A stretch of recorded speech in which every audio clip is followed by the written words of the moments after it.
पनुआकिल जी मेहराण model colony में सियासी समाजी वर्कर नूरदीन शाह पठान जो 7 सालन जो पुट आबिद नूरदीन 5 ॾींहनि में भी पनुआकिल पुलिस बाजियाब न कराए सघी।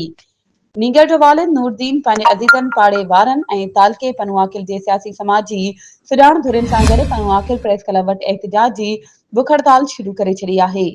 इन हवाले सां वधीक तफ़सील ॾेई रहियो आहे पनुआकिल मां सीएन न्यूज़ जो रिपोर्टर अयाज झुंडीर। जी अयाज, छा तफ़सील आहिनि? जी अवांखे अहम ख़बर खां आगाह कंदा हलूं त पनुआकिल में हिकु तरफ़ बदअमनी चोट पे चिड़ियल आहे ऐं ॿिए पासे शहरी सरापा एहतजाज बढ़ियल आहिनि। बदअमनी ऐं धाड़ाकारी चोराकारी ऐं अगवा जे वाक़िअनि ख़िलाफ़ ॿिए तरफ़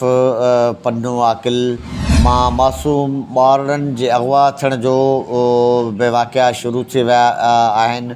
पनुआकिल जे मेहराण मॉडल कॉलोनी मां कुझु महीना पहिरियां हसनैन आराई जे अगवा खां पोइ ताज़ो पनुआकिल जे सियासी समाजी वर्कर ऐं कारोबारी माण्हू नूरदीन शाह पठान जे मुबहम नीगर आबिद शाह नूरदीन खे अगवा कयो वियो हो, जंहिं ते SSP सखर अज़हर मुग़ल ऐं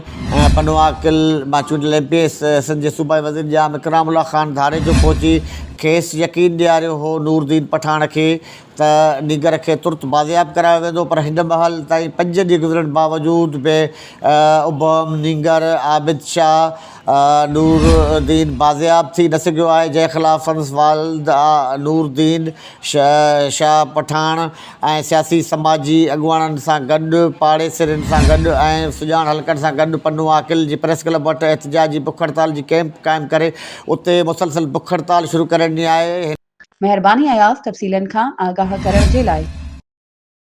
वधीक ख़बरुनि ऐं अपडेट्स जे लाइ असांजे चैनल खे सब्सक्राइब कयो ऐं हा, बेल आइकन खे प्रेस करण न विसारिजो त जीअं असांजी हर नई अचण वारी वीडियो तव्हां ताईं पहुची